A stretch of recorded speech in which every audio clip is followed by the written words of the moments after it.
As the U.S. markets are closed for the weekend, BURU Inc. finished its trading session on Friday, October 31, 2025, with a closing price of $0.3386. This was a marginal gain of $0.0009, or 0.27% on the day. However, this simple closing number masks an incredibly volatile reality.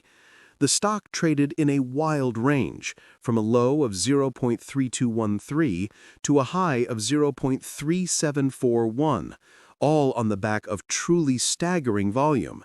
An incredible 101.8 million shares changed hands, a figure that is almost unbelievable for a company with a market capitalization hovering around just $34 million.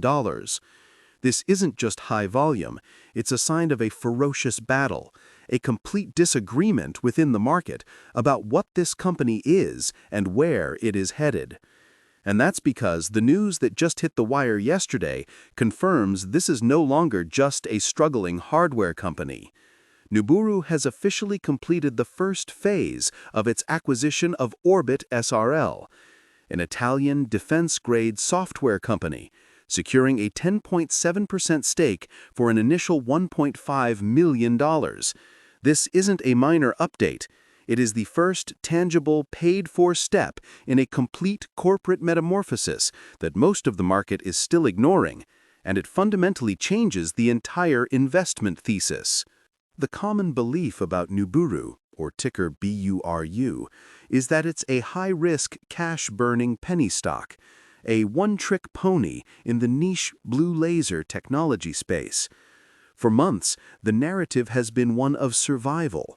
The company has a history of terrifying financials, with its second quarter report from this year showing a cash balance that had dwindled to just over $100,000 as of June 30th, alongside an accumulated deficit of over $150 million. This is what led to the dreaded going concern warning in its filings, a formal admission that the company might not have enough resources to continue operations. When most investors see a stock trading for 33 cents with a 52-week range that stretches from 12 cents to just under $1, they see a gamble. They see the recent surges in early October, where the stock ran over 100% in a week, as a classic retail-driven pump, a speculative bubble waiting to pop. But that expectation is now colliding with a very different and far more complex reality. The management team at BURU is not sitting idly by, hoping their blue laser tech finally finds a market. They are engaged in an aggressive, high-stakes pivot. They are transforming BURU from a hardware developer into a diversified defense resilience technology company.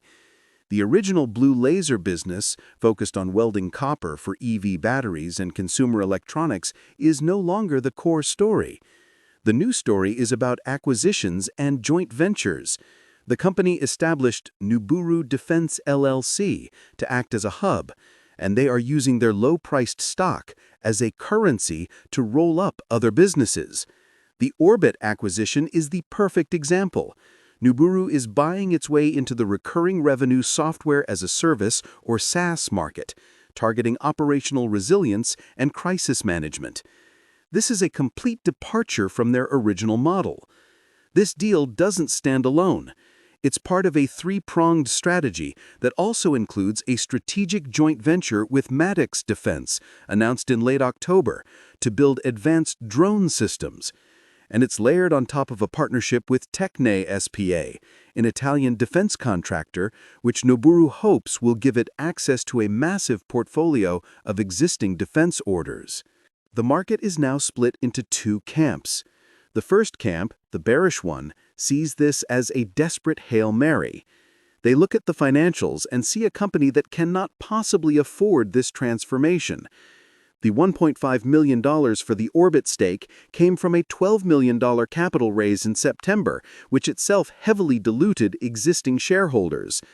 The bears argue that this pivot is just a new narrative designed to fuel more dilution, allowing management to acquire disparate, perhaps struggling assets while the core business continues to burn cash.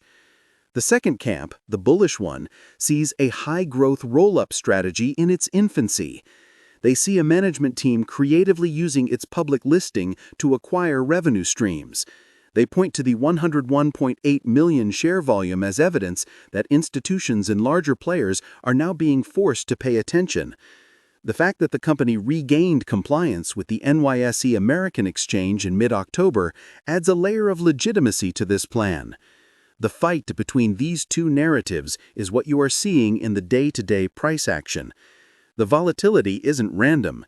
It's the result of long-term investors placing bets on the defense pivot, while short sellers and traders capitalize on the horrifying balance sheet. This brings us to the significant short position building in the stock. This is not a stock that is being ignored by those who bet on failure. Data from various exchanges and reporting services shows that the short interest, the percentage of the company's available shares sold short, is substantial. Some sources place it at over 10% of the float, while others, like MarketBeat, have recently reported a figure as high as 15.5%. Even more telling, that same report noted a staggering 59.44% increase in short interest over the prior reporting period. This is a new, aggressive buildup of bearish bets. What is the short thesis? It's brutally simple. The short sellers are betting on the going concern warning. They're looking at the 0.04 current ratio, which signals extreme financial distress. They are looking at the negative book value per share. They are betting that BURU's acquisitions are too little, too late, and that the company will ultimately run out of cash before its new defense strategy can generate a single dollar of profit.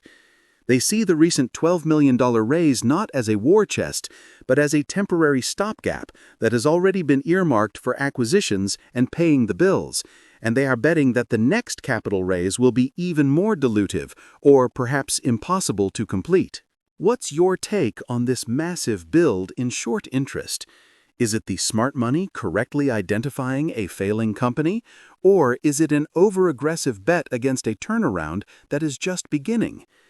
For retail investors, navigating this is treacherous. The first step is to understand the data.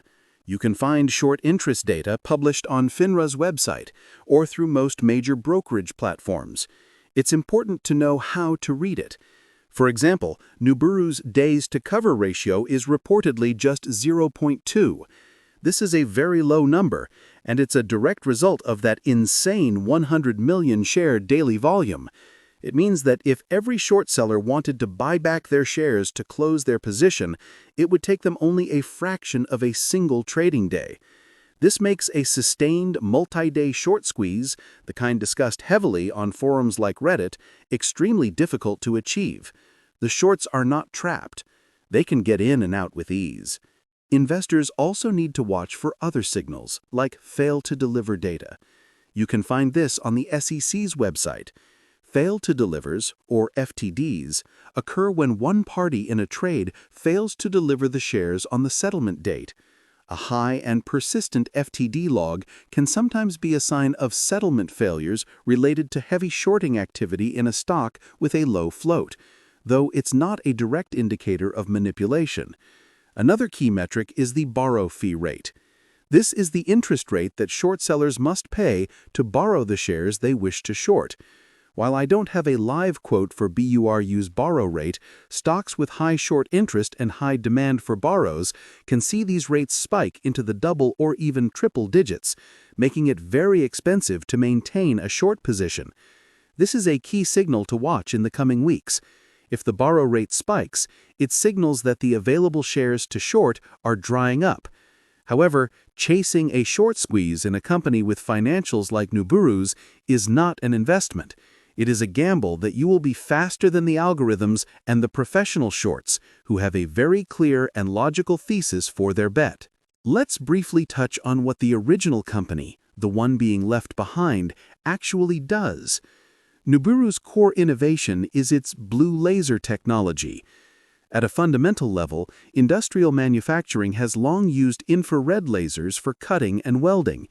However, certain metals like copper and aluminum are highly reflective to infrared light. This means the process is inefficient and can create spatter, or tiny defects, which is a major problem when you're welding, for example, the tab on an electric vehicle battery. BURU's technology uses blue light, which has a much shorter wavelength.